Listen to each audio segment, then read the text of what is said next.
What's up, it's Playstand. Today I wanted to go over a Magic event I recently participated in, the CEDH Win a Crypt event at Tapped Out Gaming.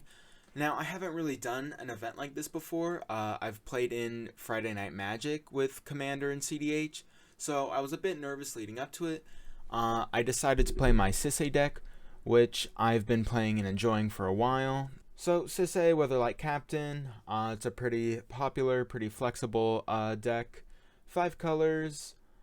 As you can see, here's all the cards I have thought about before. My deck isn't really anything super different or special other than it's got a decent amount of planeswalkers. And the deck wins through Aminato, Nicol Bolas, and Oath of Teferi. Or you could do something like Dockside Loops or Derevi, Emil, Guy's Cradle, etc., etc. I was feeling pretty good about my chances of at least doing well. I didn't expect to win or anything, but I still hope to get at least like a couple wins or something. But the event had 21 people, which doesn't sound like a whole lot, but it's still bigger than most of the FNMs I've gone to, and it's still a much more competitive environment than I'm used to, since at the store most of the regulars know each other and each other's decks pretty well, and this event was going to have a much larger variety of decks and a much larger variety of players that I haven't played against before, so it was a little nerve-wracking leading up to it. But my round one was against another Sisay player. There were, I believe, 3 total, an Orvar and a Kodama Krom deck. The Orvar player had a really strong first turn, and of course I drew the Mind Break Trap on my first turn after them, and this table ended up spending most of the game and most of our resources trying to stop the Orvar from going off, including fighting over and exchanging a Coveted Jewel a few times. Even though eventually we did stop the Orvar, but the Kodama Krom player still had a lot of cards left over and was able to present a loop with Valakut, and we were out of resources to stop him at that point.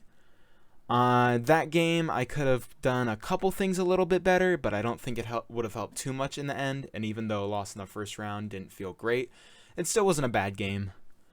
Round 2 was against Zerda, Ur-Dragon, and Yuriko. Ur-Dragon seems like it would be a little out of place at a CDH event, which is true, but left unchecked it can definitely take games and threaten the board. And that isn't what happened here though, as the table kind of focused on the Yuriko player, because they were slowly but surely killing all of us, especially after they tutored a Shadow of Mortality to the top and got a total of 17 damage off of their Yuriko triggers that turn. So I started out my last turn at 8 life, and I was able to resolve a silence to try and protect my attempt to combo, since if I couldn't win there, we were probably just going to die to the Yuriko. There was a Grafdigger's Cage out, and the Zerda player used Umezawa's Jite to try and kill Sisay. It didn't work because of Sisay's static buffs, but both of those things made it harder for me to search the deck for a win, since I couldn't get creatures and Sisay's power was too lower than it could have been. I was, however, able to play a little bit of Solitaire, play Bloom Tender from my hand, and tutor out a bunch of Planeswalkers, and win with the Oath of Bolas combo, and it felt pretty good afterwards. Round 3 was against Kinnan, Tymna Kraum, and a Balthor deck.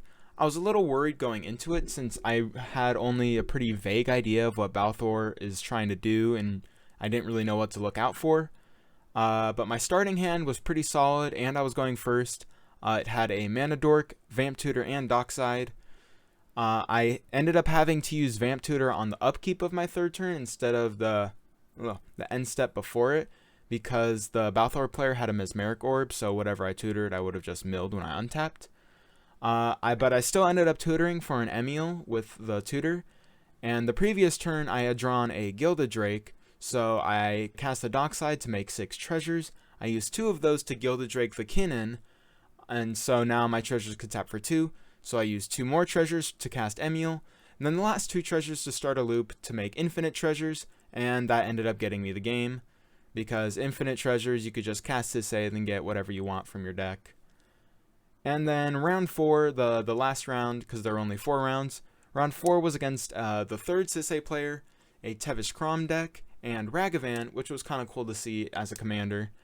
The Tevesh Krom had a Curse Totem out, which really hurts my game plan, so I Vamp Tutored for a Boseiju, But before I could really get there or get a chance to use it or really do much, the other CEDH player cast a Thoracle and a Tainted Pact, and no one really had the interaction to stop it.